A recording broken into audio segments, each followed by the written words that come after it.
Hello, everyone. Thank you so much for joining us this evening. My name is Ionit Behar. I'm the Associate Curator at DePaul Art Museum, and I'll be introducing and moderating today's conversation.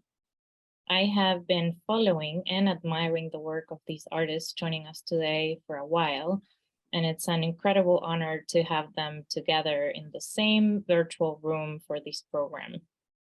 The exhibition, A Natural Turn, is currently at DPEM and features the works of Maria Berrio, Joiri Minaya, Rosana Paulino, and Kelly Sinnapah Mary. The first time that these artists show their work in Chicago. Today, we are missing Maria, who unfortunately is not feeling well and won't be able to join us. So I'm sending her healing, and I hope he feels better very soon. I will briefly introduce the artists who will present on their practice, focusing on the works currently on view. We will then have a conversation, and finally, we will have time for a Q&A with all of you. Also, please note that tonight we have a simultaneous interpretation in French by Alejo Magariños, and you can access the French channel on Zoom by clicking on the interpretation icon on the bottom of the screen. If you have any questions on how to access this, please write us in the chat and we'll be happy to assist. Joiri Minaya is a Dominican-United Statesian multidisciplinary artist whose work investigates the female body within constructions of identity, multicultural social spaces, and hierarchies. Her work questions historic and contemporary representations of Black and Brown womanhood in relation to an imagined tropical nature, questioning ideas projected onto disidentities and spaces from a feminist and decolonial position.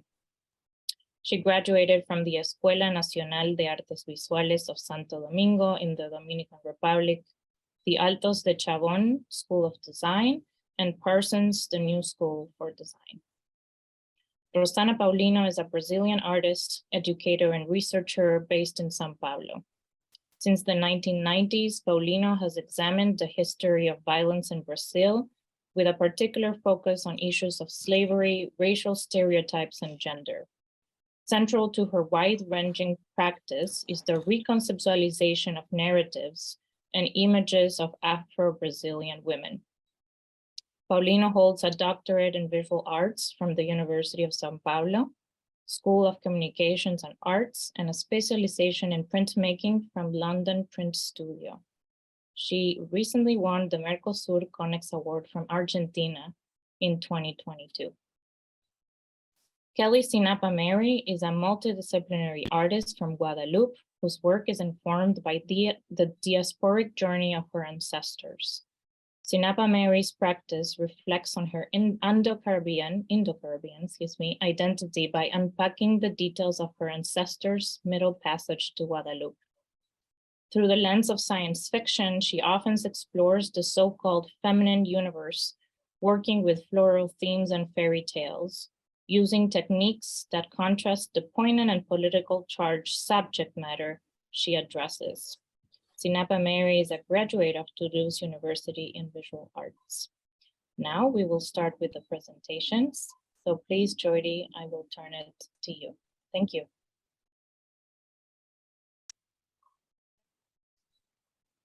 Thank you so much for that awesome introduction, Yoni.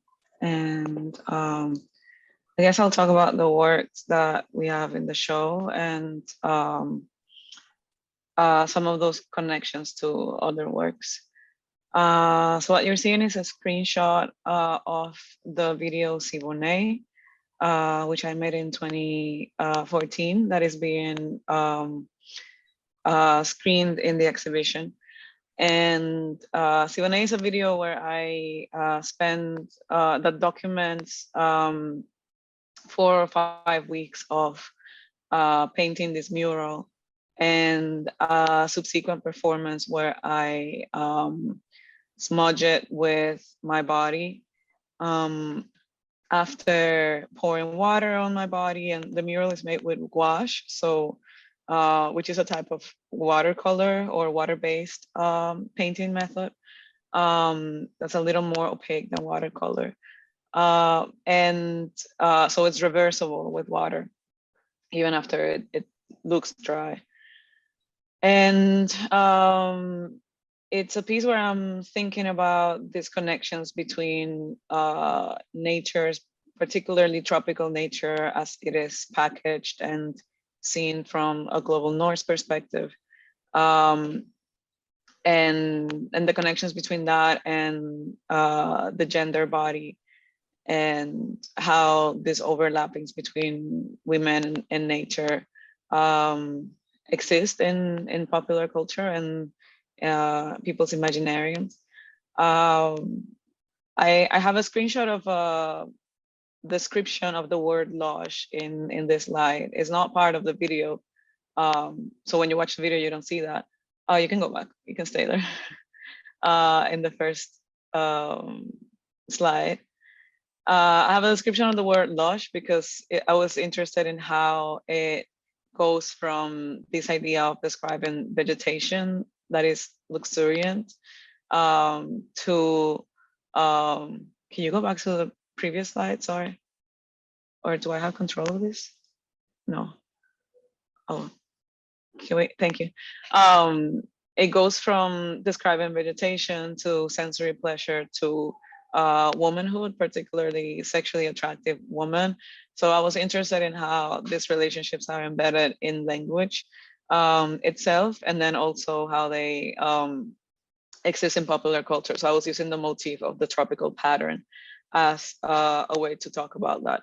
And then the second part of the performance takes place with a soundtrack of a song called Siboney, which is what titles the work, performed by Connie Francis in the 60s, which is a re-performance of a song that was composed in the 30s by Ernesto Lecona. And I was interested in that transformation of how the original song is composed as a gesture of nostalgia towards Cuba, as Ernesto Lecona was away from Cuba.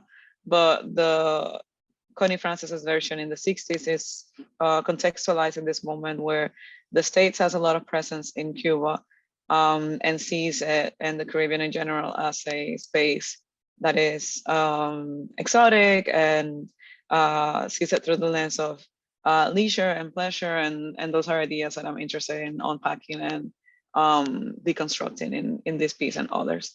You can go to the next slide now.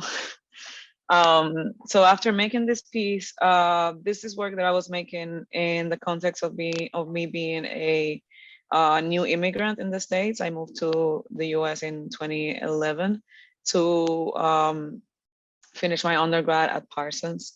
And even though I lived in New York, which has a prominent Dominican community, I still experienced this idea of being seen as other and kind of being packaged through this words, Dominican woman. And I was curious what those words meant in the US context, or in an English speaking context, because I was being confronted with these experiences of being exotified. So I looked it up on Google and I found this very monotonous representation, very hypersexualized representation of Dominican womanhood. And from there, I started making collages. You can go to the next slide, where I started processing these images and thinking about ways to make them abject and also find agency in some of the gestures in the ways that women are posing. So you have a lot of kind of like arms akimbo like this in the photos, and I was really interested in that gesture. You have a lot of women that are looking back at the viewer while their bodies are not being servile in the way that some of the photos in the original Google search are. So a way of exploring this recomposition of these bodies and finding, I guess, positions of power and ideas of agency within them.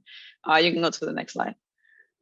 And then from this series of collages, this installation came out. So what I did was taking the individual collage pieces and instead of combining them and printing them as a combination of body parts, I would take each individual body part and print it individually in a flat substrate.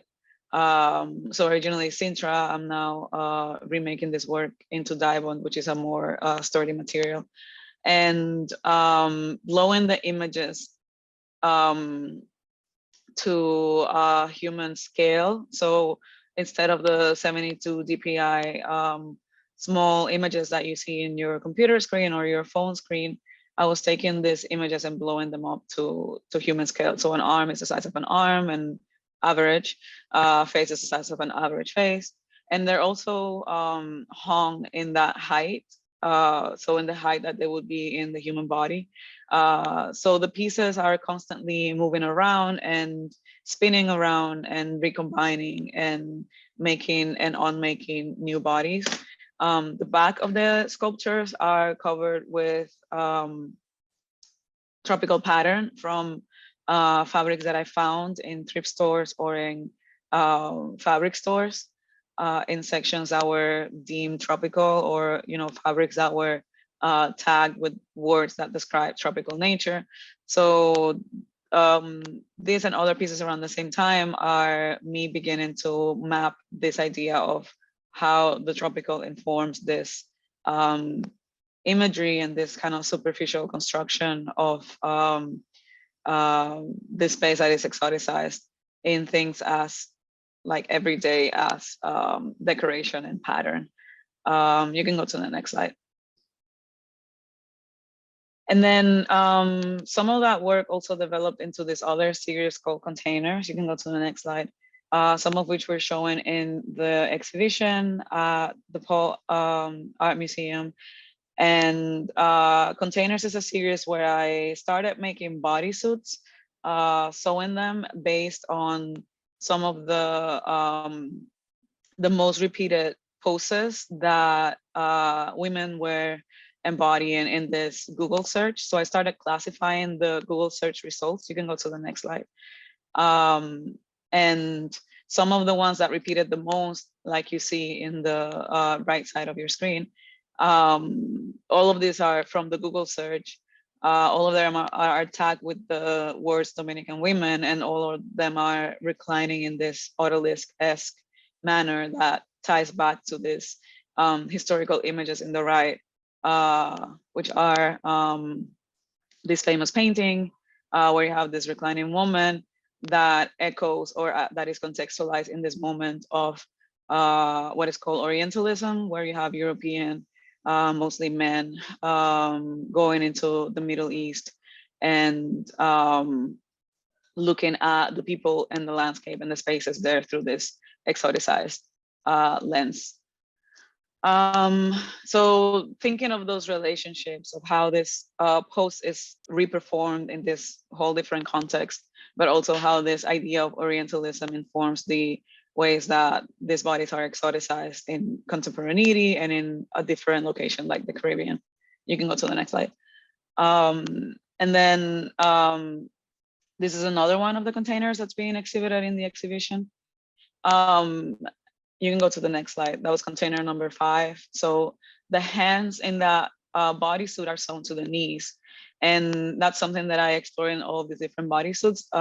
Sewing the bodysuit itself in a way that forces me to reperform the poses that I'm finding. So this is based on those photos of women with their hands on knees as they're posing for the photos. You can go to the next slide. And the other container that is being shown in the exhibition is container number 7, which is the most recent one that I took right before the pandemic on February 2020. And like the other ones, the hand is sewn to the knee, and then the other hand is kind of forced to be in this kind of, half akimbo position, I guess. And the hands, the legs are encased in this triangular shape, so you can't really stretch them. You have to embody these poses that I'm seeing on the internet circulating under this hashtag of Dominican women. You can go to the next slide. While the images that you saw were images that were made for the camera, and some of them are even manipulate it further in Photoshop to achieve a very specific pose. These are images that document performance that was made live for an audience. So going from that more picturesque, composition heavy, or specific way of making images to capturing this live performance where the bodysuits are also being activated, and different women who were all performers and all Dominican were performing for the audience that was coming through these parks in New York. So we have Socrates Sculpture Park and Wave Hill. And the audience that came for the performance, kind of overlapping the people who were just transiting in these public parks. And in the performance, there's an audio track that is on a loop while the performance is going on. And at moments, the audio there's a voice that's saying things in the audio, and those things are different things that I'm thinking about. This is an excerpt of a script of one of the audios, the text that you're seeing in the middle of your screen. And there's moments of silence, there's gaps of silence that are part of these loops where the performer has the liberty of taking off parts of the bodysuits and taking a break, finding this moment of respite, but also revealing the person underneath. So that was important for the performance, this idea of like concealing and revealing, and going back into your shift when you put on the performance, and then taking off or taking a break from this like performance mode. You can go to the next slide. And also this spandex material that I started using in that body of work in containers as just exploring the possibilities of spandex as something that could expand and be malleable and was just convenient for making the bodysuits and not be like super claustrophobic and super stiff in these bodysuits. I later expanded into this more architectural applications, and making spaces and thinking about obstructions and divisions, and taking this material into more of a discussion about how we move around space, specifically combined with a video, which is not part of the exhibition, but I'll just mention briefly. It's called Lava D, and it documents a cruise trip through the Caribbean. And in this cruise trip, I realized that, well, not realized, I grew up in the Dominican Republic. We have a lot of spaces that are tourist exclusive, and that's not legal, but they find, like all-inclusive resorts find ways to obstruct people from local people from accessing the spaces, be it physically obstructions or like economic obstructions. So I was thinking a lot of this idea of this obstruction of space, and I started using this spandex material in combination with this video to talk about obstructions, and I'm trying to make the audience aware of how they moved around the spaces. You can go to the next slide. And then this is the interior of that installation, where you would recline in these lounge chairs and watch the video that I was talking about. You can go to the next slide. So this is not in my presentation, but in the installation at the DePaul Museum, we have a wall that is made of this spandex material that is in the background of, that is covering the wall where the container photos are being exhibited. And they're not necessarily functioning as this kind of intervention into space as the examples that I'm showing here, but it's the first time that the spandex material kind of goes back to that series containers where it originated. So, sorry, not the first time, the second time. I did that also in a solo exhibition in 2020, but it's interesting to have it combined with the video, and that documents the performance, and the photos, because it has this dialogue where you see the material on the body that is being represented in the image, and then also you see the material in the space, and that materiality was important for me to have in relation to how these are being exhibited in the museum. I think this might be my last slide, and I have probably talked plenty, so thank you very much. Yeah.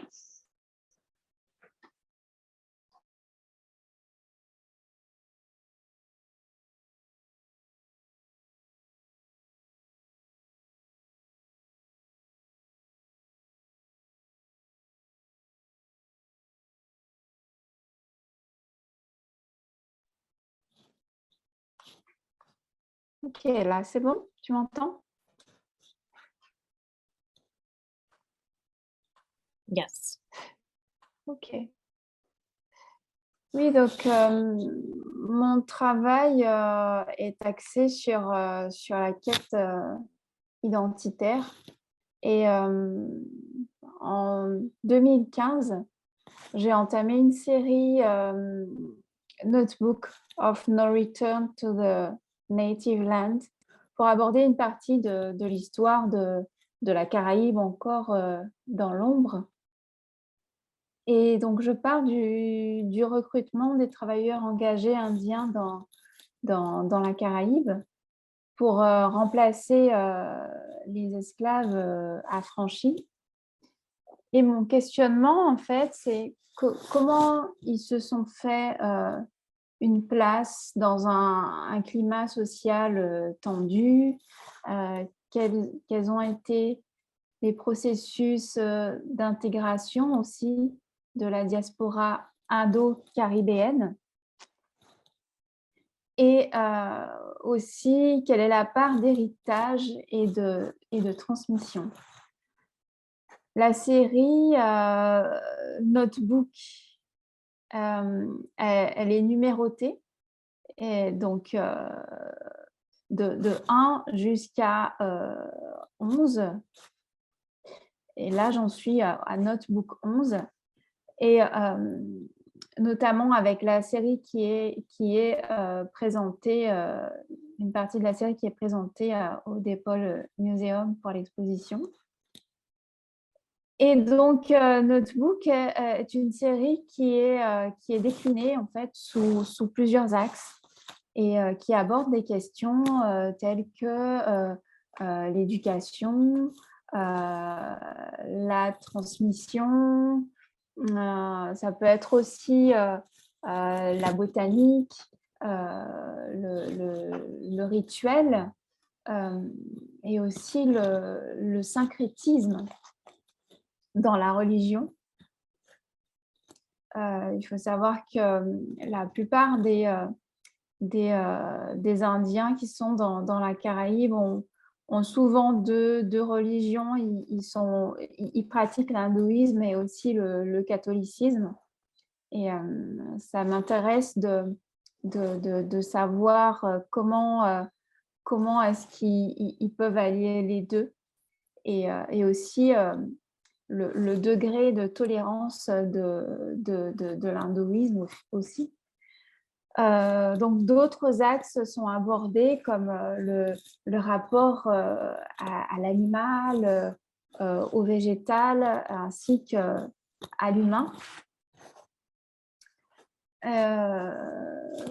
Diapo suivante, s'il vous plaît.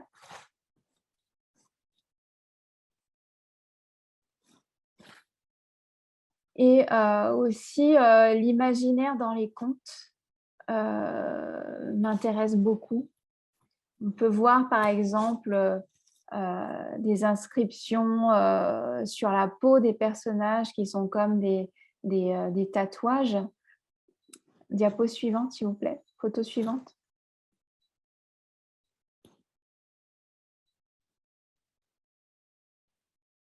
Bon, celle juste avant.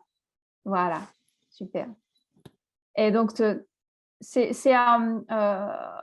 on a des détails de contes qui ont bercé mon enfance. Donc, ça peut être le Petit Poucet, par exemple. On peut voir un détail de cette histoire sur le front du personnage que vous voyez. Il y a aussi d'autres littératures qui sont critiqués, notamment Sambo, le petit noir, donc, qui est un ouvrage que j'ai découvert il n'y a pas si longtemps, un ouvrage d'une Anglaise qui a été très, très controversée. Photo suivante, s'il vous plaît. Voilà. Et donc, il y a aussi la représentation du corps noir qui est abordée dans mon travail. Photo suivante, s'il vous plaît. Et les œuvres qui sont présentées au DePaul Museum sont issues de sous-séries différentes. Donc, les deux peintures, Notebook 11, Memories. Photo suivante, s'il vous plaît. Voilà, donc il y a celle-ci avec comme référence des photos d'albums de famille. Donc, je me suis inspirée de ma mère pour ce tableau. Photo suivante, s'il vous plaît. Encore la suivante. Encore la suivante. Voilà. Donc, j'ai repris un peu la même posture assise sur son fauteuil.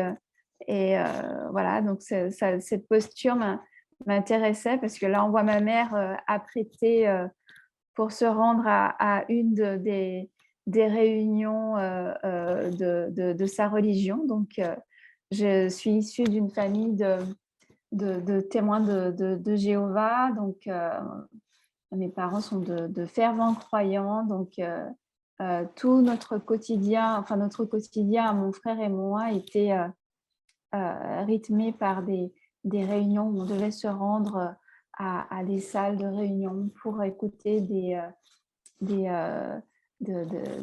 conférences, de la lecture de la Bible. Et donc, j'ai eu une éducation une éducation religieuse assez stricte, on va dire. Et donc, voilà, la série Memories a été vraiment une façon pour moi de me replonger dans les albums de famille, donc, qui sont ces photos, donc, qui sont de vraies sources d'inspiration pour la construction de mes œuvres, de mes peintures, et puis aussi la réinterprétation de la structure familiale. Et donc, on a une autre partie des œuvres qui sont présentées à l'exposition, qui sont des sculptures. Donc, des sculptures qui sont issues d'une autre série, donc de Childhood of Sambras, Notebook 10. Voilà. Donc ici, on peut voir une des sculptures qui est actuellement présentée à l'exposition. Et donc, cette sculpture qui est issue de cette série donc, raconte un peu les fables de Sambras.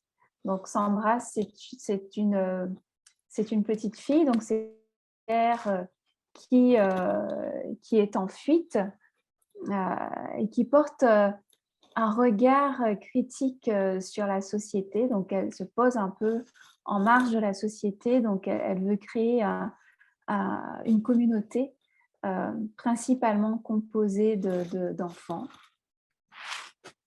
Et voilà, donc c'est un travail qui se décline sous plusieurs sculptures. Il y a aussi des peintures et des séries de dessins, et notamment la performance aussi que j'essaye d'aborder en ce moment, où donc je mets en scène ce personnage de Sambras. Donc ça, c'est vraiment un travail qui est en cours en ce moment. Et la présence du végétal donc, est très présente dans mon travail et prend aussi une dimension surréaliste. Donc, je l'associe aussi au magico-religieux que je puise très souvent dans la littérature de Marie Scondé, avec son ouvrage Moi, Tituba sorcière. Donc, photo suivante, voilà, exactement.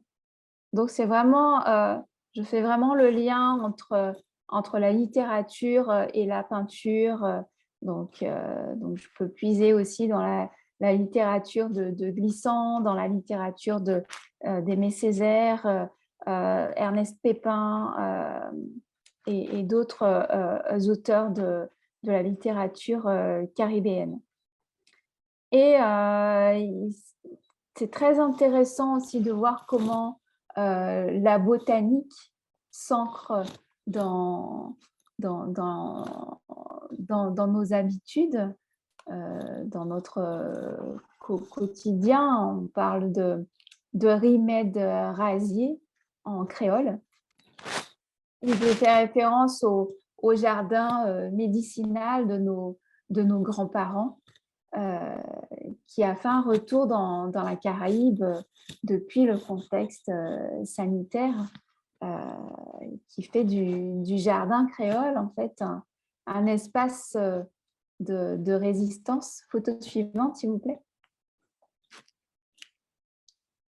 Ah, il y a des photos qui manquent. Bon, c'est pas grave. Et donc, je cherche dans mon travail actuel à placer le végétal, l'humain et l'animal vraiment au même plan. Et essayer aussi de créer une alliance autour du personnage de S'embrasse, qui a pour ambition vraiment de créer cette communauté en marge de la société. Et elle veut marronner, en fait, et ramener avec elle des enfants ou des adultes qui ont gardé leur âme d'enfant. Voilà, c'est tout pour moi.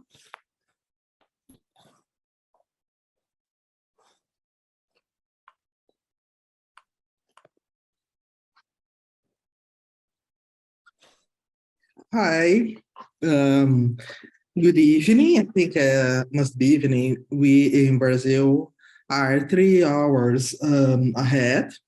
So I would like to thank you for joining us in this meeting, this conversation, and I would like also to thank the DePaul Museum and Ionit Behar, the curator of this exhibition. I would like to talk about today only about the works that are in the exhibition. I will not talk about the other works because I have almost 30 years of career. So it's a lot of time, a lot of artworks. So I think that's not the occasion to talk about them. So I made this small presentation just to discuss the works that are present in the exhibition, not exactly the works that are at the DePaul, because some of them are traveling, are in other exhibitions.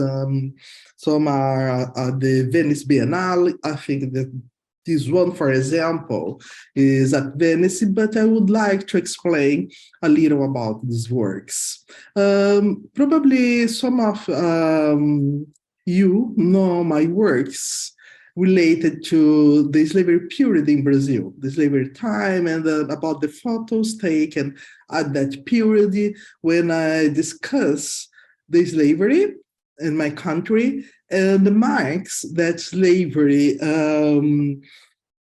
have on Black women in my country.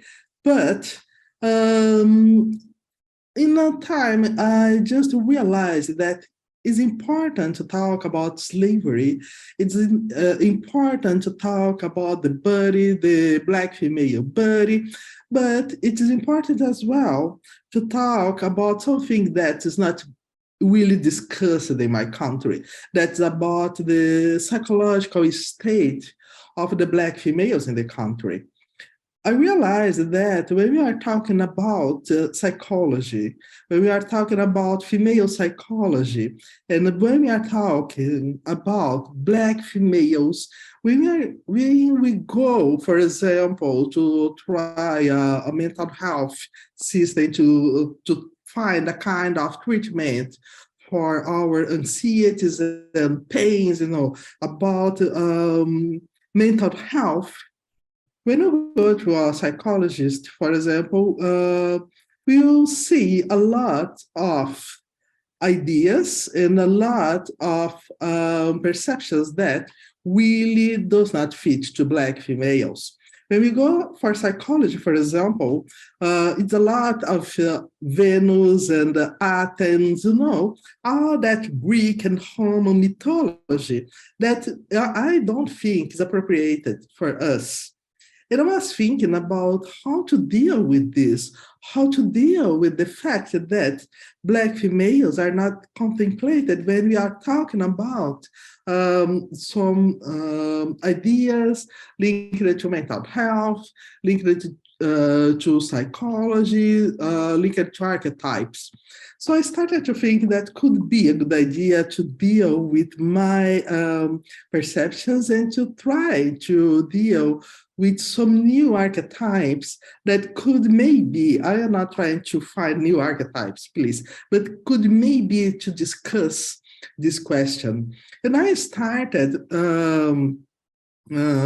drawing this series that is called in Portuguese, Senhora das Plantas, something like Lady of Plants, trying to make not a comparison, but trying to find in the idea of nature something that could fit to the Black females.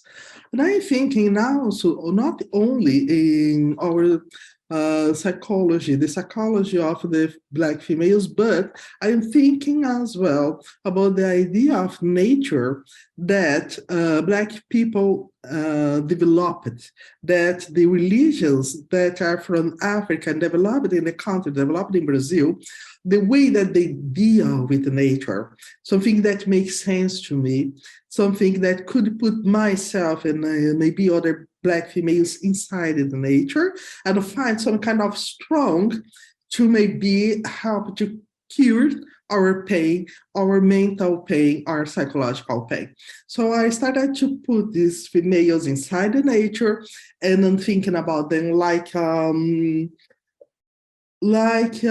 idea of natural force, natural strength, and then also to thinking about the core. So this, for example, is a phase of the female. I'm thinking that in this case, I am thinking about females about 20 years until to 50 years old. We are talking about this kind of plant body that has all this health, all this generosity, all this life to give us. And in life here, I am considering not only life like we know species, but a kind of life for mental health, a kind of psychological life. Next, please. I was trying to find strange, and of course, I was dealing with some archetypes from Afro-Brazilian religions. I would like to say that it's not an illustration for the Orishas, but is a way to look at the Orishas and go to find some strength in their histories. But in this case, for example, we have the female buffalo, and that is from Buffalo series, She Buffalo series. And that represents something that's very special for me, because when we are talking about the females in the Western psychology, as I told you, we have Hera, Athena, all that deities, all that goddesses from Roman mythology or Greek mythology, or even when we go, for example, for other kinds of mythologies, the female are considered are the saint, for example, like in Virgin Mary, or the female is the sinner, or is the witch. But when we talk about Yansan, for example, that is she buffalo, the woman that has the strength of a buffalo, for example. She's a mother, she's beautiful, she likes to dress herself very well, she's very female, or how can I say, when we are talking about Western women, the woman is punished. If she is free, she has a lot of freedom, but Yansan, she can go to the war like the man. And at the same time, she can be a mother, a good mother. It's a very special character. She's a very special archetype. So I started to make the buffaloes as well. The she buffaloes, like in this case. The next, please. And I started as well to think about the great mothers in the Brazilian Afro culture, the Iabás, that are the mothers, for example, that could maintain the Black people united in my country using religion. Close at my home, I have a very old tree that must have more or less 500 years old, a tree that is 500 years old. So when I go to walking in the park, I use it to look at that tree and think that tree was like the great mothers from Afro religion culture, the great Iabás. So I started to make some female trees like this called the jatobá. And this tree that is almost 500 years old is a jatobá, kind of Brazilian tree. So I started to make them like an homage to the great females, to the great Black females, to the great priestess, to the greatest Iabás, like in this case. So the next, please. This is a book that was made last year, called the Lady of Plants and the She Buffalo. It's just to show an image of the book. The next, please.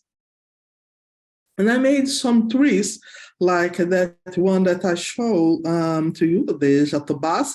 But at the same time, I was looking for another kind of trees, and I went to the biome, to the place called Mangue, that a place close to the beach, where we have salted and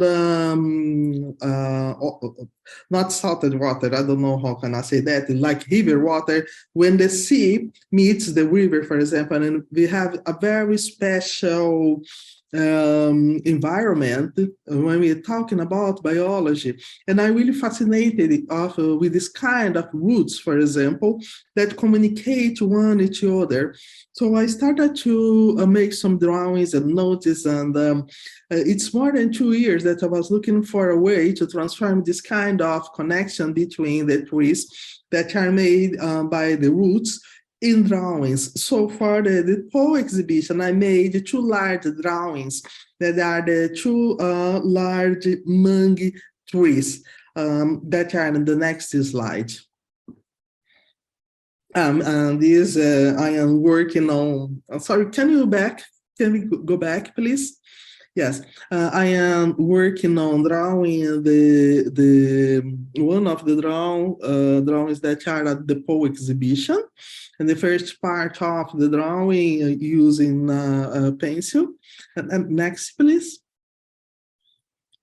And now here, the 2 watercolor and graphite on canvas I like to work direct on canvas. I don't like to make drawings, larger drawings on paper, because I don't like, papers can mark and can fold. So I think that the best way to make these drawings were going direct to the on canvas, going direct on canvas. So these are the two first among tourists from the new series that will be that is called the Mang, that was made this year, especially for the exhibition. So you can see Mang. One, they don't have number, just to say localize here. Mang number one and like Mang number two. We did this kind of aerial routes communicating these two women, and it's starting a new path maybe in my research. So for now is this. Thank you very much.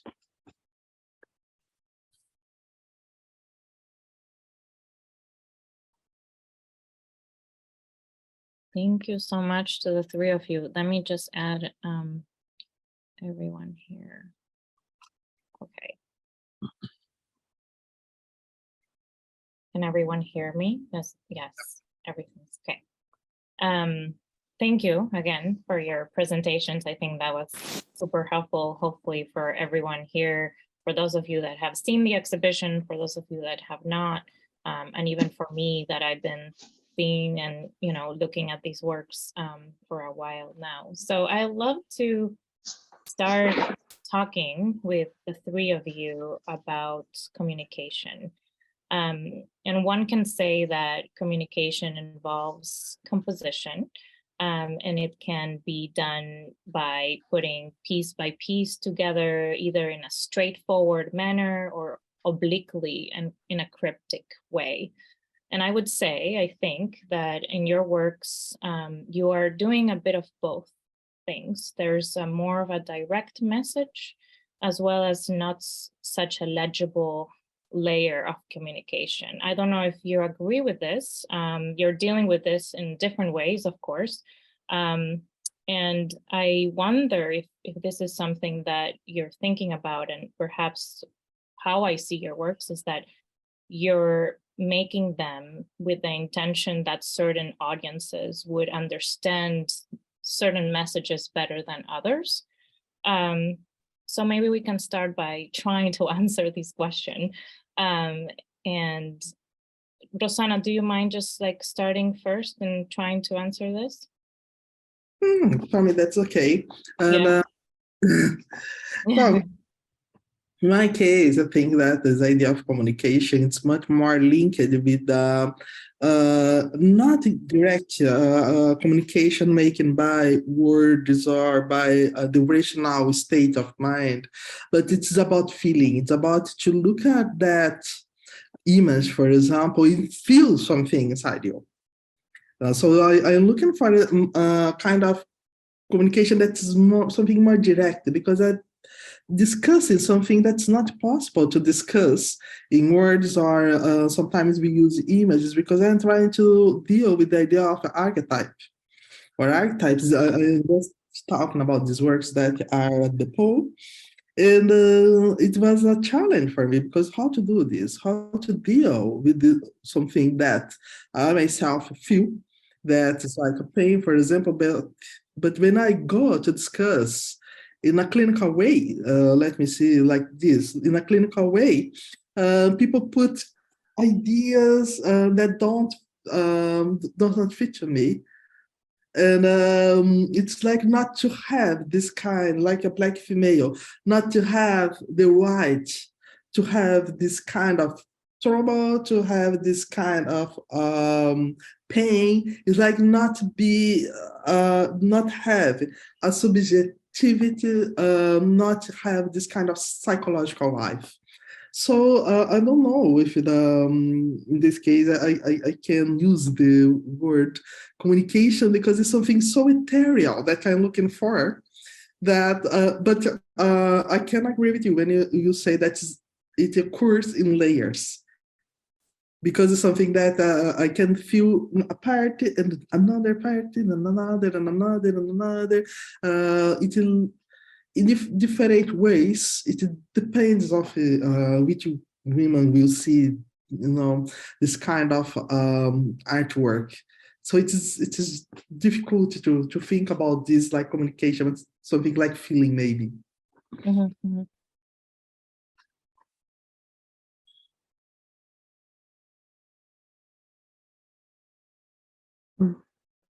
Maybe I can say something to the question. I I'd feel love for all of you to say something. I just don't want to be like, okay. yes. What Rosana said resonates a lot with me and the way that I think about my work, more specifically, more recent works that came after containers, where I was looking into this moment of taking off the bodysuit and departing from there. I think those are a little more open-ended, but with containers specifically, and also the other works in the show, hashtag Dominican Women Google Search and Simone, I think those works are very much rooted in taking the construction of the global north and taking this imperial and colonial lens, patriarchal lens, and using that language to recontextualize it and deconstruct and put it back into the world in a way that you can see it in a different lens that is making you aware of this construction. So in terms of communication, with those works, I'm very specifically taking this language that I feel doesn't originate in me, but it originates in this outsider's gaze. And I'm trying to kind of slit that in a way. But through that lens, there's also this kind of learned performativity that we then also put back into the world. Speaking specifically in the Caribbean, I feel like there's a lot of regurgitation of these ideas that are projected onto us. So I think that there's also ideas and messages, I guess, that are put into the work that you will interpret differently depending on your experience and where you're coming from.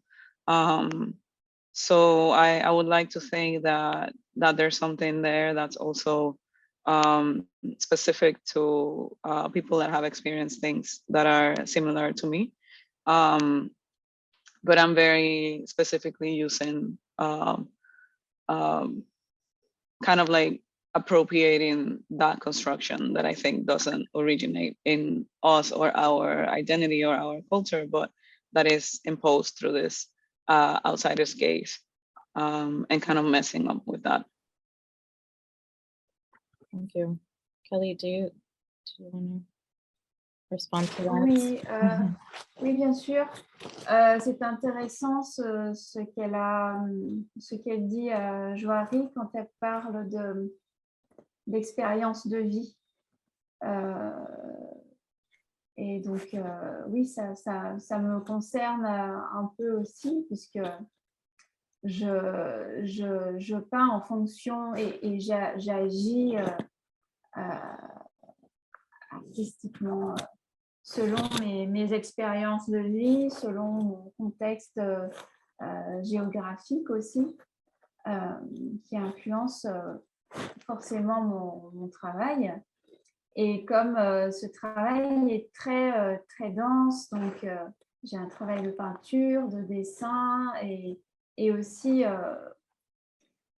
surtout en peinture, j'ai ce travail de détail aussi. Et donc, forcément, on peut passer à côté d'énormément d'éléments et d'indices si on ne prend pas le temps d'observer chaque élément et puis tisser aussi des liens entre eux. Et c'est sûr qu'avoir la réflexion de l'artiste, ça peut aider pour saisir et avoir une meilleure compréhension. Mais c'est aussi intéressant d'avoir des interprétations différentes. Le regard aussi des enfants m'intéresse beaucoup, puisque quand ils viennent à poser des questions sur certains éléments, tout de suite, on se met à leur niveau pour leur expliquer les choses, et ça peut aussi renverser toute une réflexion ou à leur donner une direction différente, parce qu'ils ont cette naïveté et cette innocence, et aussi cette ingéniosité aussi dans la façon de penser qui est intéressante. Et voilà, donc j'aimerais parler aussi du travail autour de Sambras, de Childhood of Sambras, qui a été présenté à la Biennale de Sao Paulo. Et donc, beaucoup de personnes se sont reconnues dans cette petite fille, pour sa quête et ce qu'elle représente aussi, son regard sur la société. Donc, il y a une question aussi d'universalité dans mon travail, et puis dans le travail d'autres artistes aussi qui ont des symboliques ou une iconographie qui touche de manière universelle aussi. Voilà. Yeah, I'm glad you brought the Sambras example, because I think, I mean, in all of your works, you're playing with this idea of juxtaposition, or the body and the animal, the body and the landscape. There's never a clear distinction, I would say, between one and another. And I guess that's where I was trying to get with my question about the layering and the sort of different levels of communication, that it's not a quick or direct sort of experience. At least that's my experience with the work, but it rather takes time and also contemplation. And maybe that what you're saying, Rosana, about feeling, I mean, this is a conversation for another time, but I'm very interested in like your preference for feeling rather than communication. I see communication also as feeling, but I'm going to move to my next question. I'm very interested in the representation of nature and the role it plays in your work. And I believe that that's where the surreal comes into play. The exhibition, A Natural Turn, focuses on ideas of perception and representation, and it is done by traveling the distinction between human, and by these I mean man or the subject, humanity, subjectivity, and thing, and by thing I mean the body, nature, object, and the world. Nature here does not point to what precedes the human, but rather what is in relation to the human, and vice versa. And I would even go as far as to say that nature is sort of where the fiction comes into play in your work. But before I say too much, I'd like to ask you, what does the natural and nature mean to you? Whoever wants to take this one first.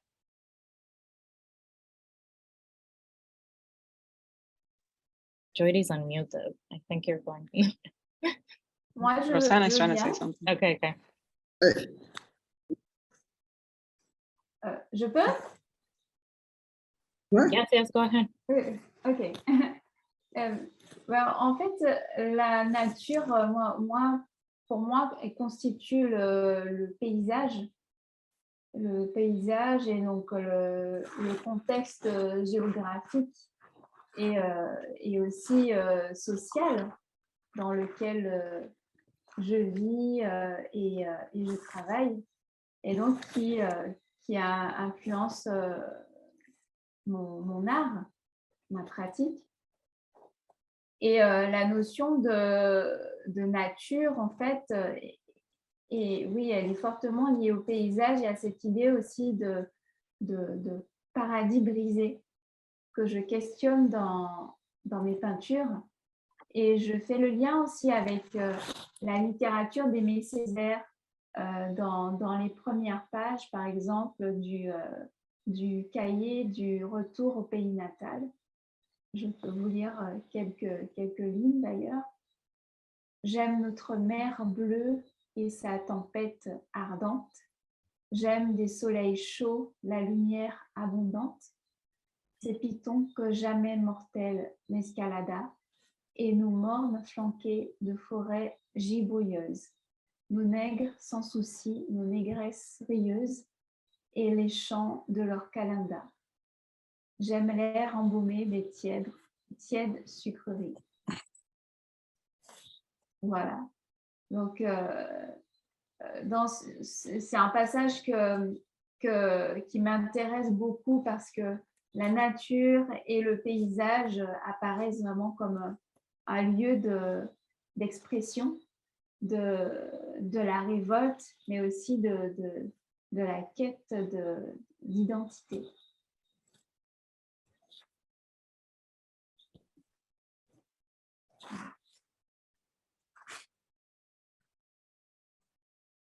Can you tell us a little more when you say the place where you work and you live? Like, what does that mean? I mean, the specificity of like where your studio is at. I know that we did some online studio visits, and I could hear the animals in the background, and so I don't know if that's relevant here, but.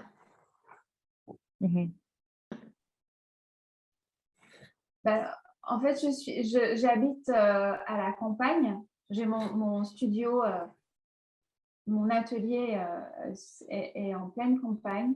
Donc, je suis entourée d'animaux, je suis entourée de poules, de canards. Donc, il y a aussi des iguanes. Il n'y en avait pas avant, mais je me rends compte qu'ils commencent à se reproduire et à se retrouver ici. Donc voilà, donc il y a énormément d'animaux ici. Donc forcément, ça m'influence. Il y a aussi des mangoustes. Donc c'est très, très, très inspirant. Très inspirant et forcément, ces êtres vivants se retrouvent aussi dans mon travail, dans ma peinture. Et voilà, donc, ouais, ce que je disais, c'est que le contexte géographique dans lequel je me situe, il influence ma façon de penser, il influence mes actions, et complètement. Thank you. And that also connects to Rosana, what you were saying too about the 500 years old tree that is close to you. But I wonder if we can step back from that and talk about, again, you mentioned this in your presentation, and what nature is kind of like a tool for you, it seems. No, or no. I think that we must start with the idea of nature itself. Yeah. I don't like, for example, words like surreal or surrealism. When I'm talking about nature, I think that for Black people, some part of Black people, the ones that are linked with Afro-religion perspective, and for some indigenous people in my country, we think in nature in a very different way that the Western think it. We are part of the nature. We are not a species that has the power over the nature. And I would like to discuss the idea of nature itself, because this idea, this Western idea of nature, is condemning the human species. it will kill us. It will make the human species perish because we are having this kind of climate change. So when we are from, for example, from Afro-Brazilian religions, the nature is here and the human being is here. Never like in the Western here, for example. So when I'm talking about nature, I think that's something that surrounds us. I am surrounded by the nature. I am part of this nature. I have to respect this nature. And I think that it started to discuss and to start to considering the way like some people deal with the nature. Like the native people in my country or like Black people from Afro religion is a way maybe to try to save the human species. So when I'm thinking about nature, I would like even to discuss the idea of the nature that was developed in the Western, and one idea that allow the human being and allow mainly the male and the white male to be a part of the nature and to have a power on the nature and even to kill and to destroy the nature. But when we are doing this kind of thing, we are destroying the human species. I want to give a chance if anyone else wants to add anything to that. Well, I could say quickly that nature in my work is something, well, nature personally is something that I relate to differently than in the works that I am showing at the DePaul. I feel that for me to deal with the representation of nature is to deal with all of this Western construction that Rosana is talking about. At least in those works that I'm exhibiting there. So I don't feel it's a good vehicle to necessarily talk about my personal relationship with nature. And I think that at least in those works, it's a lot of unpacking and recontextualizing and questioning what that construction of nature is, how that is paired with brown and Black bodies through that Western gaze, and then to make evident that visual history of how both of these elements have been contextualized through that Western history as objects of consumption and as tools and vehicles to obtain something else at the expense of this exploitation. So in those works specifically, it's a lot about a superficial idea of nature, a packaged idea of nature that I'm trying to unpack. I think in works that I'm doing more recently, it's definitely more about me trying to talk about my own connection to nature and trying to find ways to connect to nature imagery or representation of nature that is more aligned with that relationship that I want to have in spite of the Western packaging of that. And also dealing with, after doing all this work that is, thinking about this pairing of nature and tropical bodies and, or bodies that inhabit quote unquote tropical nature. How can I talk about my relationship to nature without it being classified or seen through that lens? So I think more recent works are definitely going in that direction. But the work that I'm showing out at the DePaul, which I'm not sure that I'm even finished with because I'm thinking about these things concurrently, is more about in a way putting a mirror back to the Western gaze and those Western packagings of nature. Yeah. Specifically tropical nature.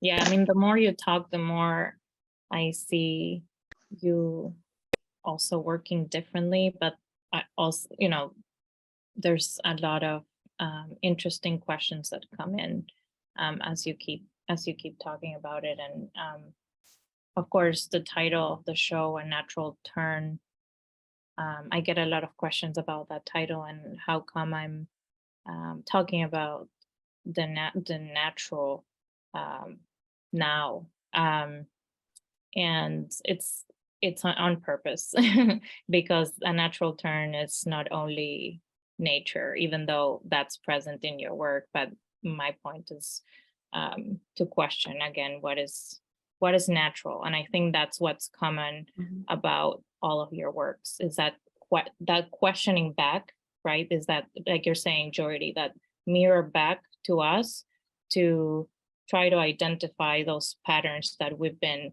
repeating and repeating that have been imposed to us, right? Or for so many years. So the questioning and of representation really is what I'm trying to get at. All right, I hope, yes, everyone's here, great. So next question. Multilingualism has been a very important aspect for my curatorial practice, and hopefully that's visible in this Zoom. All of us have very interesting accents, especially in planning this exhibition as a way to experience a space that goes beyond borders, geographies, language, and more. This exhibition, as well as your work, avoid any sort of buzzwords, I would say, if you will, but actually aim to explore what I have been identifying as opacity, of course, after Glissant. So that is to say, opacity as a way to resist totality, as a way to resist reduction of one's being, and to also accept that there are places where our identity is obscure. In your work, there is an important conversation with things like Creole and mysticism, candomblé, and I wonder if you could address the idea of intersection in your practice.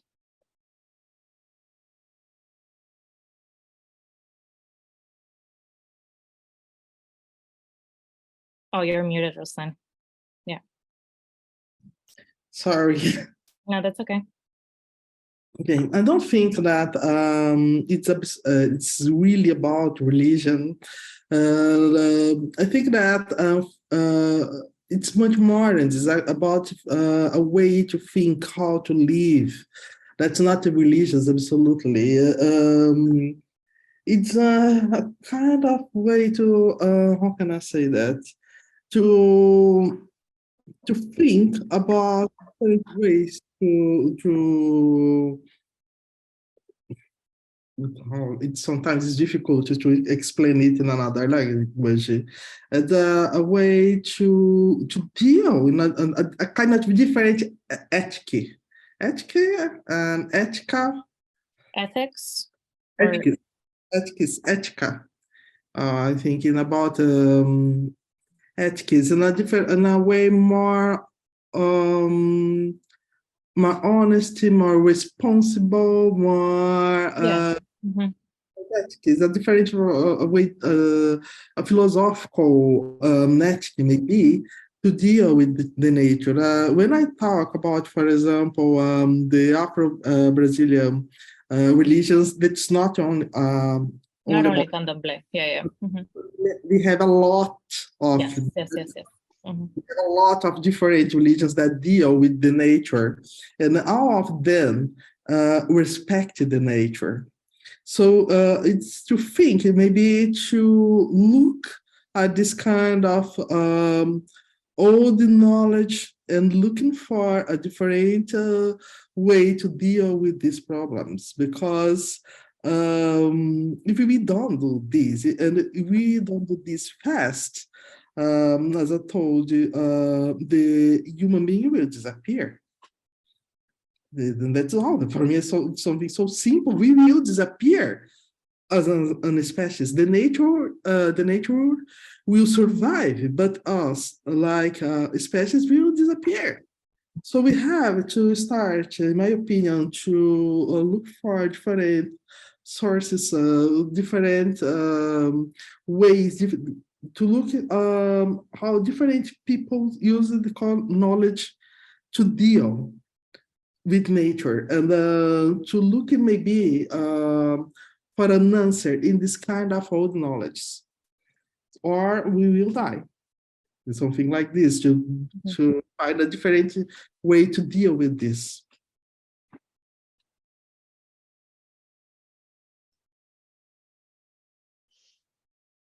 Sorry about that.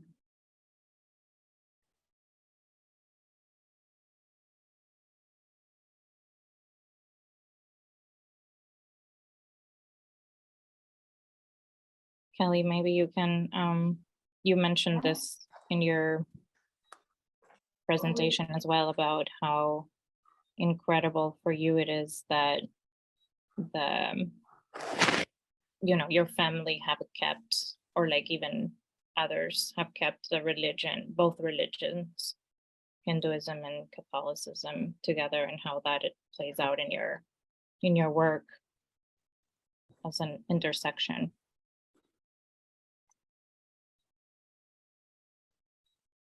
Oui, bien sûr. Bien sûr, oui. Oui, je parlais de syncrétisme tout à l'heure. Et c'est une partie de ma quête, en fait. Puisque il faut savoir que comme je suis née dans une famille de témoins de Jéhovah, donc j'ai été un peu coupée de tout ce qui est culture et héritage indien,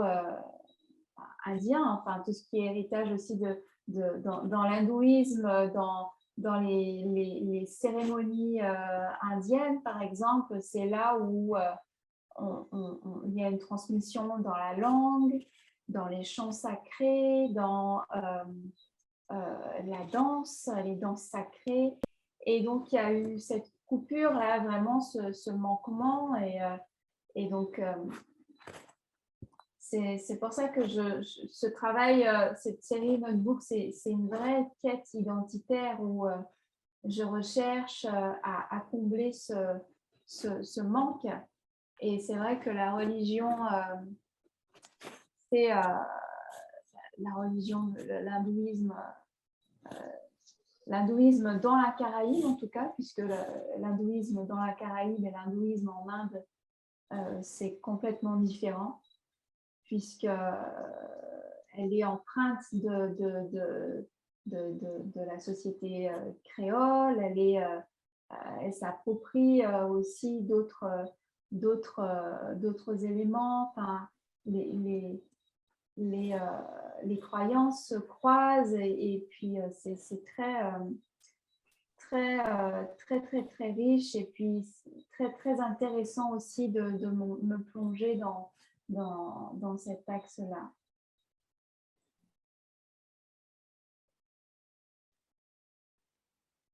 Thank you.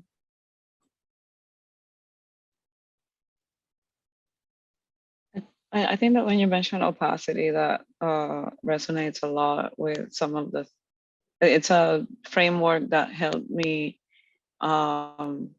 understand things that I was already doing in my work without having that buzzword, as you say, initially. And I think something that all of the works that are in the show of mine, that are something that all of those works are doing, is thinking about this idea of the facade and what is behind this facade, or like what is behind this surface. And in this idea of mirroring back to the Western gaze, that construction that lives in that imaginary, there's also the question of what is behind, and the kind of expansive and universal and uncontainable multiplicity that is behind that doesn't fit in representation or in one representation. So it's left to to that question of like, what is beyond this thing that is this facade that is being fragmented, that is being obstructed, that is being covered up, that is being transformed or undone. So yeah, that chapter of that Glissant book kind of helped me have language to talk about those things better, that I was dealing with the images and experiences and installations that I was making. Yeah. I want to make sure that we have a lovely group of people here. Some incredible artists also from Chicago and other scholars in the crowd. So I just enabled you to be able to unmute yourself if you'd like to ask a question. Also, if you like and you're able to turn your camera on so that we can feel we're together in the same room. And I generally put my gallery view so that I can see everyone that's here. And if you'd like to ask a question, either by unmuting yourself or writing in the chat, that's also an option. And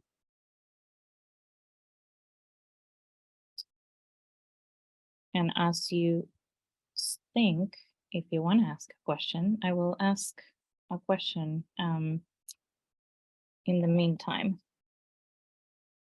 What is, and if you like, you can put some of the reaction options just so I know that you have a question.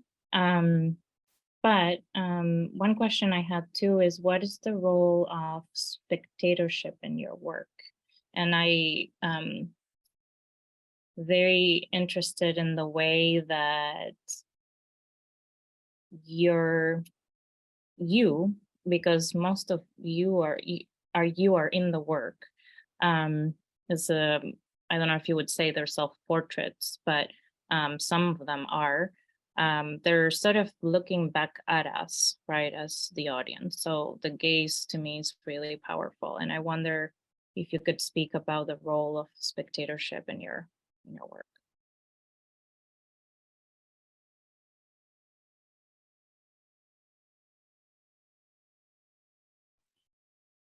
I can say something. I think that in a lot of the works, actually in all of the works in the show, there is this action of looking back at the spectator or the audience of the work. There's this like literal face that is looking back at you. And I think that's a gesture that points to this self-awareness that this subject is performing the expected, but also the self-awareness that you're not unaware, that you're not passive, that you're not subjected to this gaze, but that there is a position of power from there to break through that projection and to reclaim that agency. So I think that the works are, I guess, very aware of an audience or spectators, and the subjects are very aware of themselves in those representations in my work. Right.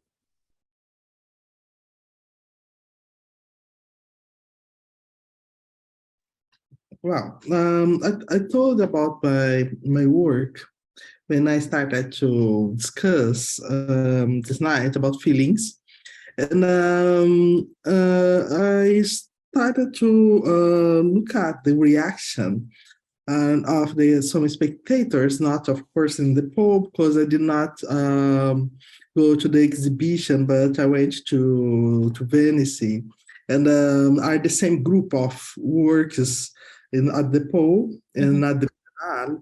So I started to look at the reaction of the people when they entered in contact with the work.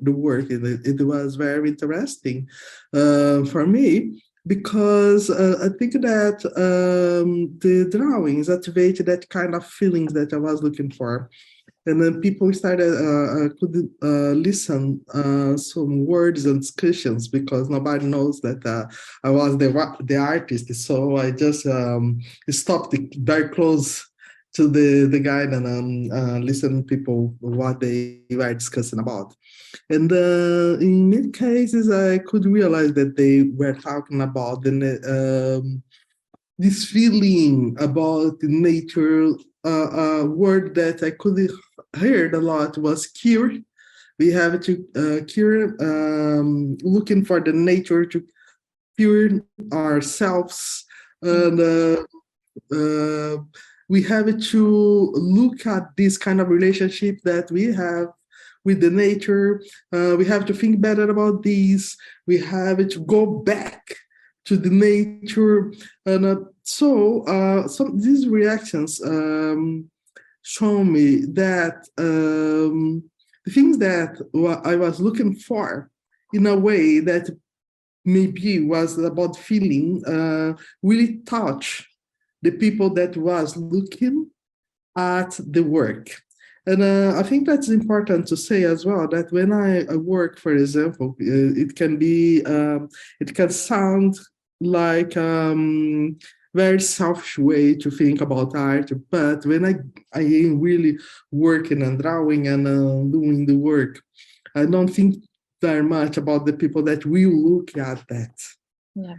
I have something inside that I have to tell, I have to discuss. I have to put my ideas on a paper or using a video. It can sound selfish, but that's the way that I work. And I think that sometimes it goes very well, because people can feel that thing. They much more than look at that and think about. I could realize that in the case of these artworks that are in DePaul, for example, people could feel the things that was moving me to make the artwork. Mm-hmm. But can I add something to that, to ask you about your also conversation about like Brazilian art in general, or what has been promoted as Brazilian art, which is interesting to me. And I don't know if the works at DePaul are the perfect ones to be referencing this, but for example, the other works where you insert sort of like geometric. Yeah. Mm-hmm. You know what I mean? So I think about those works, and you're pointing to a certain Brazilian art that has been seen and represented that is lacking artists like yourself, lacking the representations like you do yourself. So that's what I was thinking about when I, in terms of you, for this question for audiences and what you're trying to put out there and make room for that has not had room before. I think that is different. For example, I chose my media. When I chose a media, for example, a drawing, or for example, the collages about these works that were talking, they were different for me. When I go to drawing, for example, it's something that I have to take out of me. Drawing something very direct. It's something much more linked with my emotion. When I go into, for example, the colleges, are looking to make an archive about Black people using photos, for example, that's completely different for me. So for me, it's completely different. When I'm going, for example, something like the Brazilian geometry, I spent a lot of time researching, looking for all the photos, even the act of the cut the papers to make the college, for example. When I am cutting the papers, I'm thinking about it. I am think what are you do, what I want to discuss, how are you do that. the way is completely different. So it impacts the final result.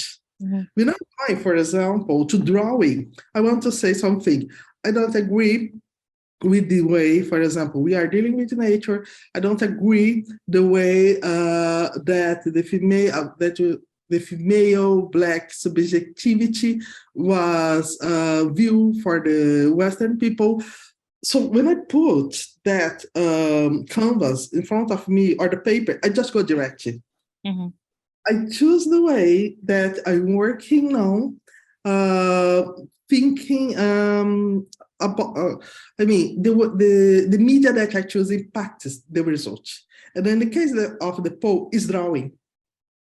So the way that I deal with the drawing is completely different. The way that I deal with the video, the way that I will deal the collages, and the way that I will deal with the sculpture, for example. So we have to consider this. Yeah. All right, I want to make sure that we have time for questions. Is anyone in the room interested? I see a hand, Amanda. Are you able to unmute yourself? No?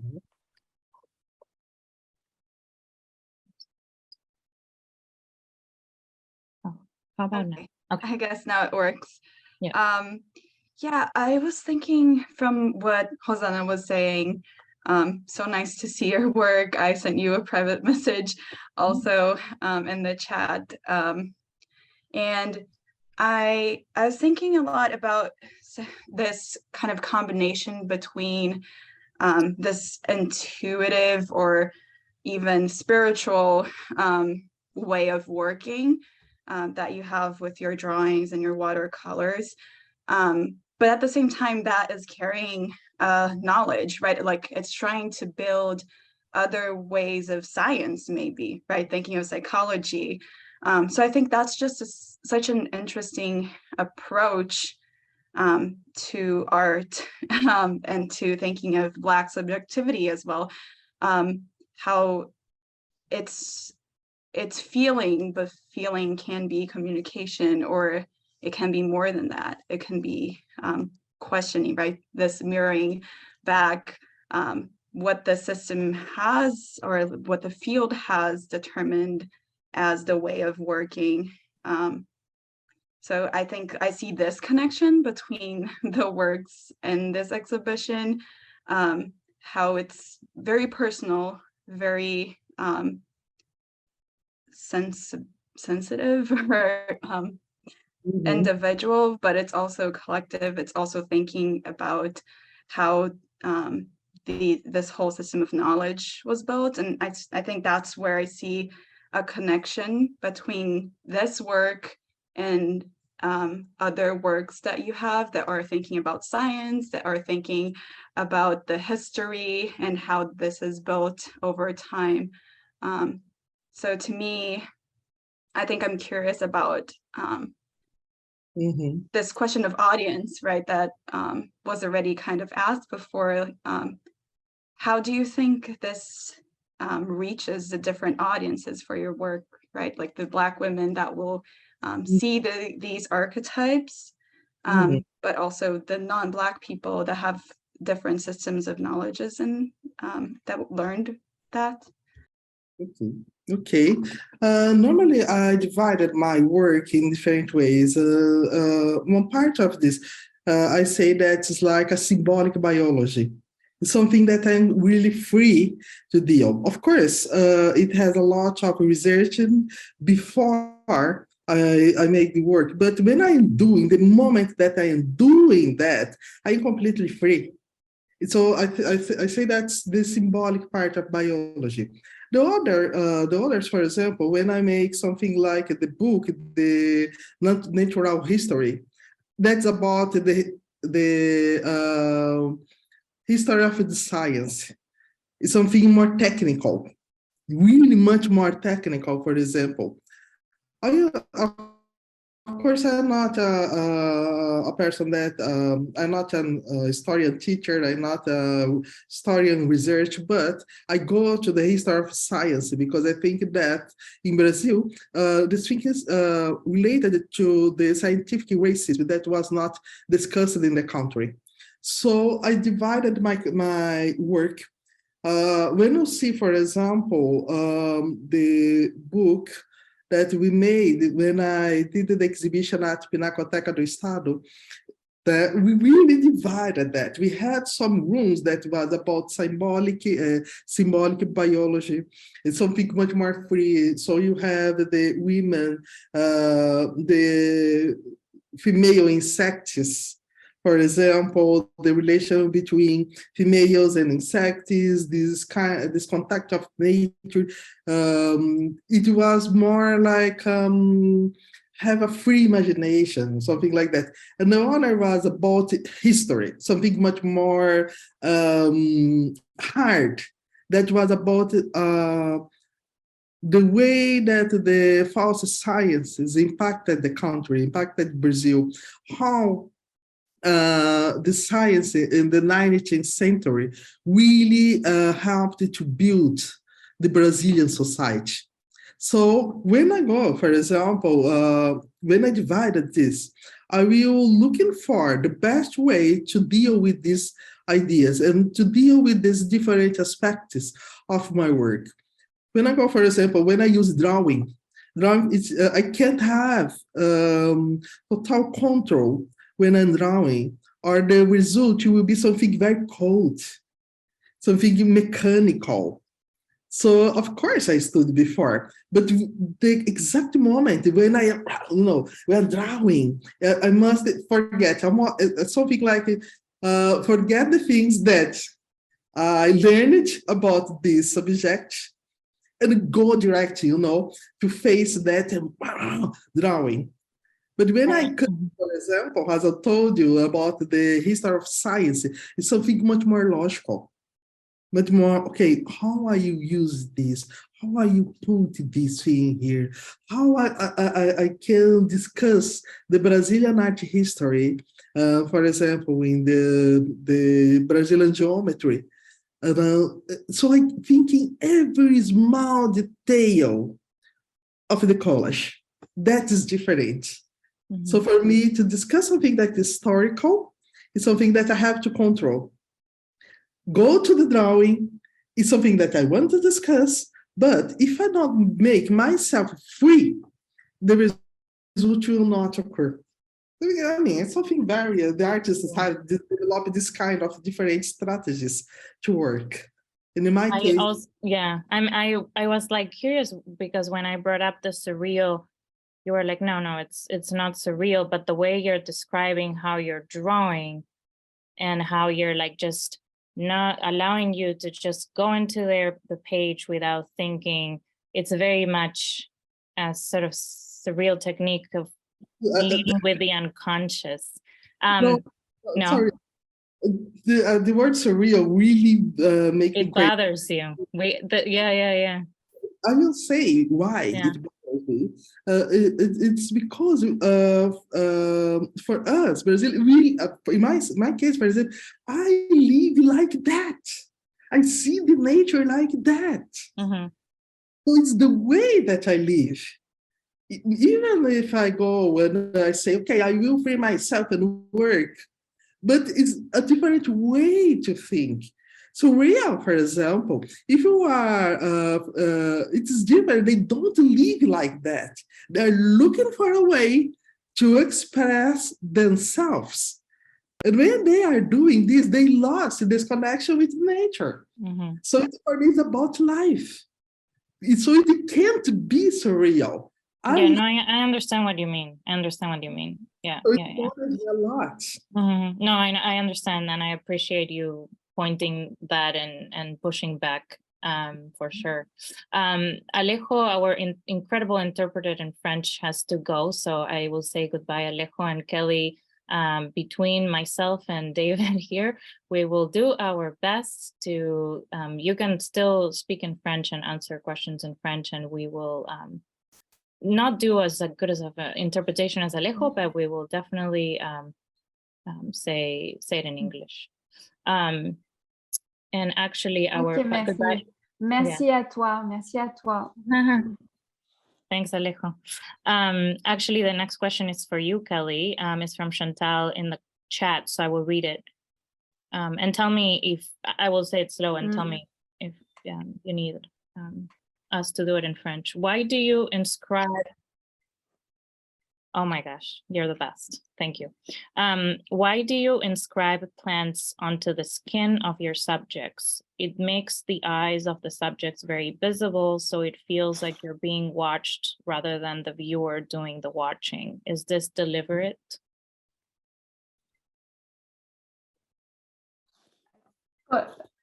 Pourquoi je mets, excuse-moi, tu peux répéter?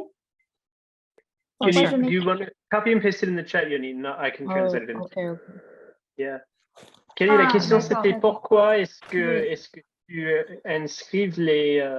Oui, oui, alors, en fait, mes I just put it personnages in the chat. sont...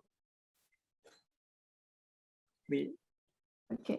Mes personnages sont peints avec, au préalable avec une peinture très foncée. Donc, ils ont la peau très pratiquement noire. Et par-dessus, je viens peindre des éléments que j'emprunte aux contes qui ont bercé mon enfance, aux histoires bibliques que mon père me racontait quand j'étais petite. Donc, ça peut être, par exemple, David et Goliath, que je peux associer à Alice au pays des merveilles. Ça peut être des scènes de baptême, par exemple. Ça peut être Cendrillon, ça peut être d'autres contes. Et la végétation, le végétal vient vraiment lier toutes ces bribes de contes et de scènes. Et donc, c'est vrai que les yeux ressortent de manière très prégnante, et on a l'impression que les personnages ont un regard très profond. Et donc, je voulais accentuer vraiment cette intégration du personnage dans l'arrière-plan, dans le fond, dans le paysage végétal qui fait corps avec le personnage, et le personnage qui fait corps et le végétal qui fait corps avec le personnage. Voilà. We have time for one more question, and I think Kelly Romani in the audience, you had a question, or you were raising your hand, but maybe not anymore.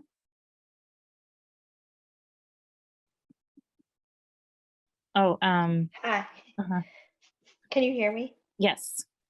Oh, so I love being in a group show. I think it's just such a great way to find new artists. So my question is twofold. Did you all know each other before? And if so, how? And if there are any through lines that you're seeing within your work that haven't been discussed yet, that you'd like to talk about?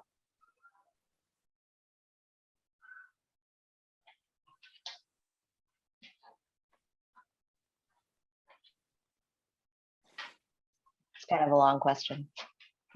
Elle est pour moi, la question? It's for the group. Oh, okay. Yeah. Sorry. Joiri, yeah. I was gonna say I knew everybody's work before the show and admired it, and I think maybe Rosana I hadn't shown with before, but I had been in shows with both Kelly and Maria before. so it was exciting to kind of put this conversation together. And I don't know if there's anything that hasn't been discussed. I mean, I think when you talked about it, one of the things that I thought was maybe how we all come from this experiences of multiplicity in terms of our specific contexts, and maybe related to race in the places where we live and the places that we come from. But I think that that might be a whole other panel, and because the show is focused in this idea of the natural might not be necessarily like the best. Well, it's not a matter of it being the best or not. It's just, you know, it's a whole other conversation. But that was something that I was thinking about when you asked that. Merci, merci à toi.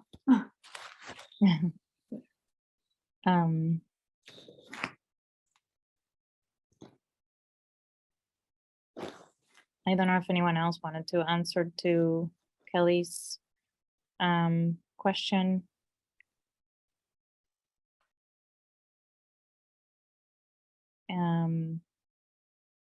Last question, and then we'll wrap up because I don't want to miss Andrea Carlson to ask her question, which she kind of told me a little bit about. So, Andrea, the floor is yours.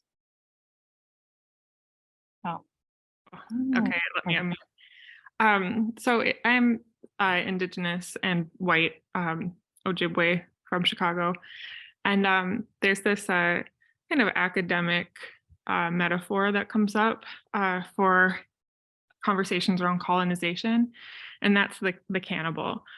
Jack Forbes wrote Columbus and Other Cannibals, and we discussed the idea of cannibalism as a metaphor for colonization, where non-native settlers had this like kind of cannibal sickness of eating the indigenous body or trying to assimilate indigenous people into its own body of colonization. And I know that in other colonized places, the idea of the cannibal has also been used metaphorically. And I was just wondering if anyone wants to talk about that in relation to their own work. I think Kelly's also made work about it in the past too, but I don't know.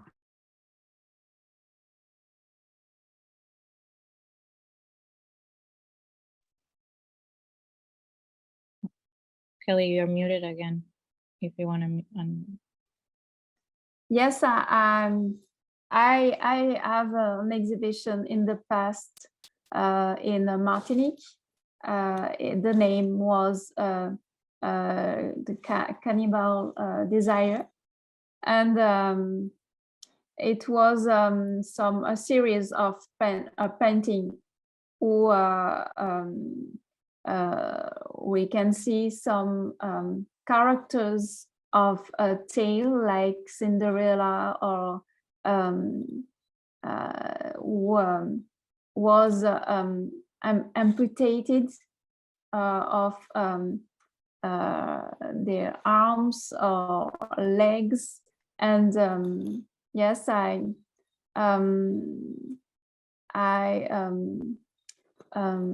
make some references of the sacrifices of in the religion of the Hinduism, the animal sacrifices in the ritual, and because when I was a child, I see some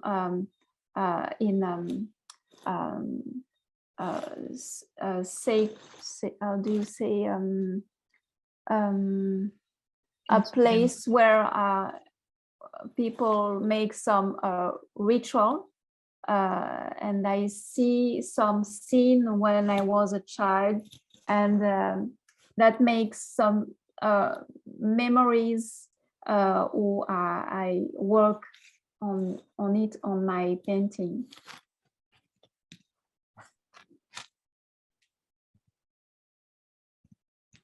I'm curious about Rosana's response to this question, if you feel like it, Rosana. Oh, you're muted. Sorry. Mhm. No, I was telling, thank you, Kelly. Thank you for Yeah, that thank response. you. I was saying if Rosana will feel like responding to this question. I don't like this idea of cannibalism.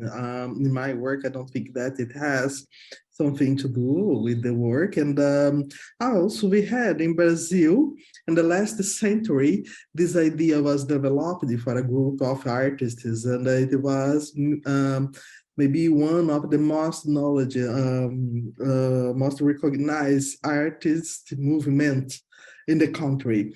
But when we think about this, we think about for the ones that know the art Brazilian history.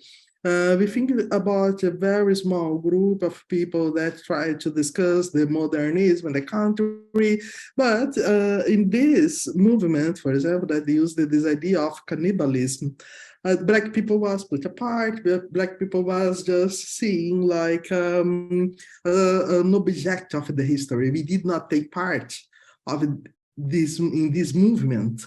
So I really don't like to put this idea together with my work. I don't think that we have this idea that was exploited by the some books in the when they discovered Brazil, for example.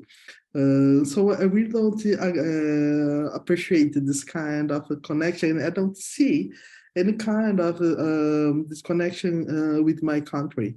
Sorry, with my work.